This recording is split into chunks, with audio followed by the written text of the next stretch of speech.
Assalamualaikum warahmatullahi wabarakatuh. Anak-anakku sekalian, apa kabarnya? Apakah kita bisa belajar kembali dengan materi akibat pendudukan Jepang di Indonesia, baik di bidang ekonomi, sosial, dan budaya? Anak-anakku tetap menjaga protokol kesehatan, jaga imunnya. Ayo semangat belajarnya, berolahraga, makan yang bergizi, vitamin ya. Semoga kita sehat dan dapat bertatap muka, bertemu di dalam kelas. Anak-anakku, akibat pendudukan Jepang di Indonesia itu membawa dampak pada bidang politik, sosial, budaya, pendidikan, bidang birokrasi, dan militer. Bidang politik. Bidang politik ini Jepang melakukan kebijaksanaan dengan melarang penggunaan bahasa Belanda dan mewajibkan penggunaan bahasa Jepang. Namun penggunaan bahasa Jepang itu agak sukar untuk dipelajarinya. Maka ada beberapa hal positifnya, yaitu berkembangnya bahasa Indonesia di masa pendudukan Jepang.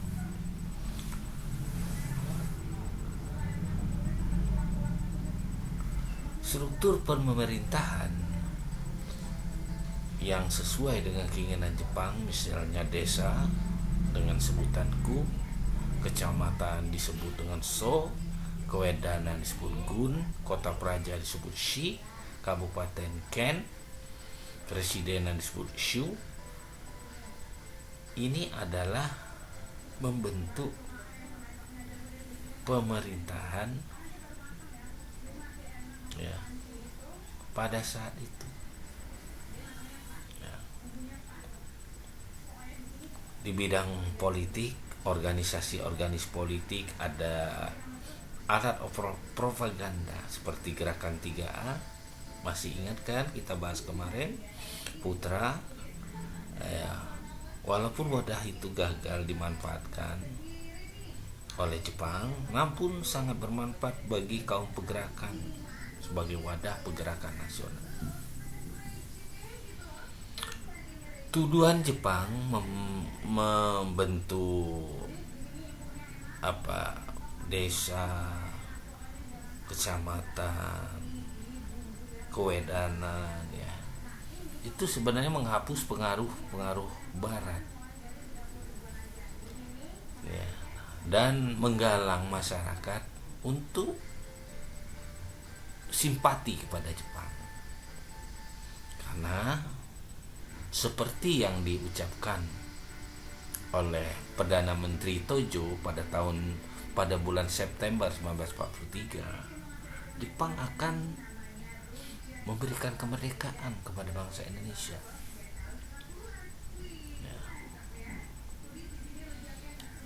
Kebijakan politik Jepang yang sangat keras membangkitkan semangat perjuangan rakyat Indonesia, terutama kaum nasionalis, untuk mewujudkan cita-cita mereka, yaitu Indonesia merdeka.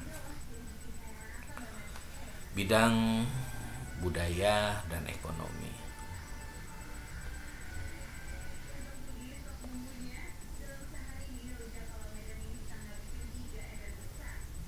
Bidang budaya dan ekonomi ini diawali bahwa ekonomi itu guna membiayai perang Pasifik atau Perang Asia Timur Raya. Jepang mengerahkan semua tenaga kerja dari Indonesia. Mereka dikerahkan membuat benteng pertahanan, ya kan? Mula-mula tenaga kerja dikerahkan dari Pulau Jawa yang padat penduduknya. Kemudian di kota-kota dibentuk barisan Romusa sebagai sarana propaganda. Propaganda yang kuat ini menarik pemuda-pemuda bergabung dengan sukarela. Pengerahan tenaga kerja yang mulanya sukarela lama-lama menjadi paksaan.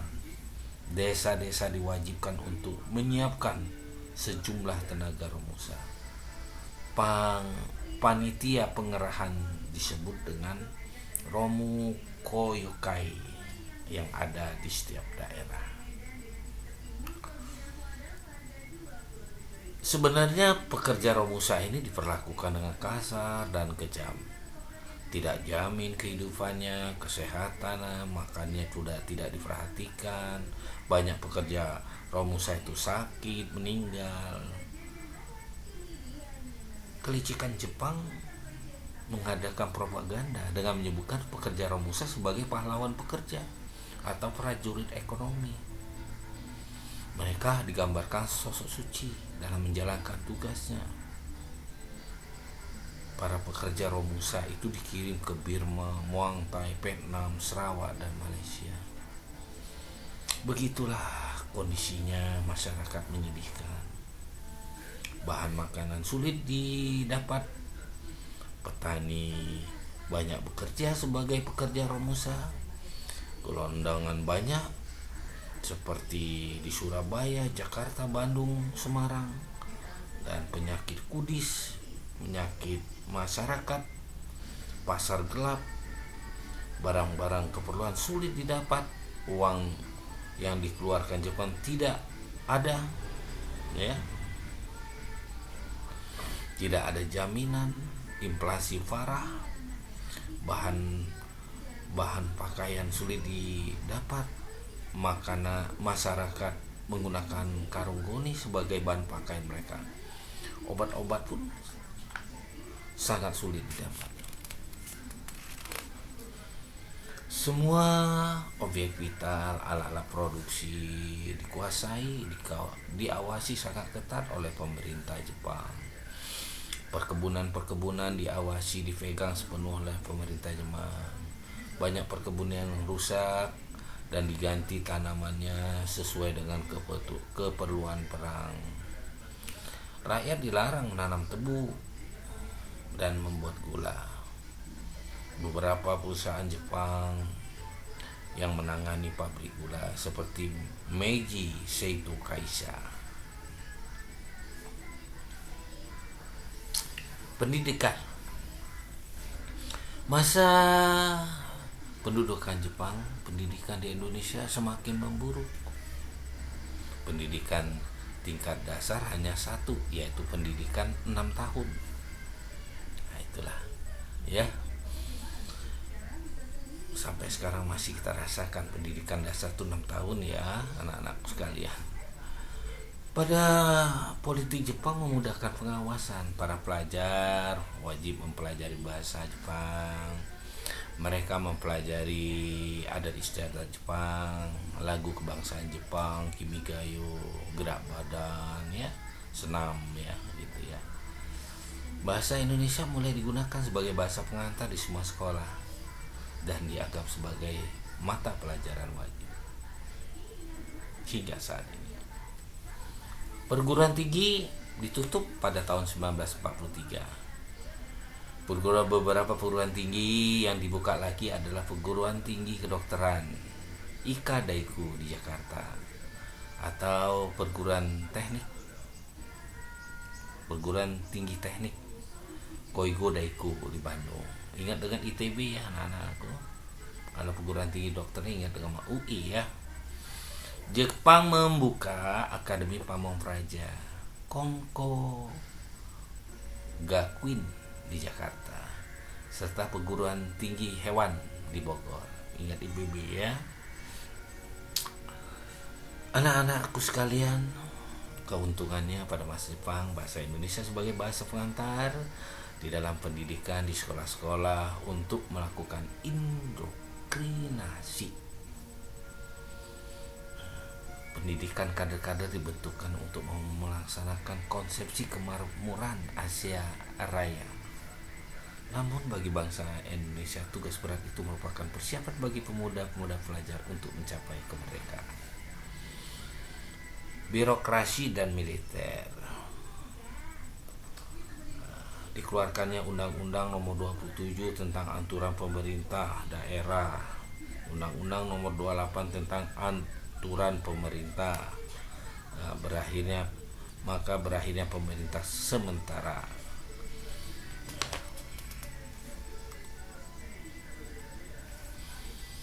Sesuai dengan undang-undang itu, kota-kota di Jawa, Madura, kecuali Solo dan Yogyakarta dibagi atas Su, Shin, Ken, Gun, Son, Ku. Nah, ya kan, masih ingat ya?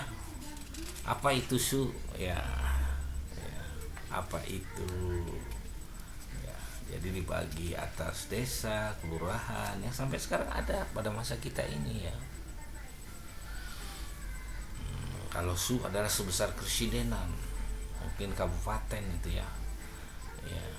Apabila residen merupakan pembantu gubernur, maka Su adalah pemerintah otonomi.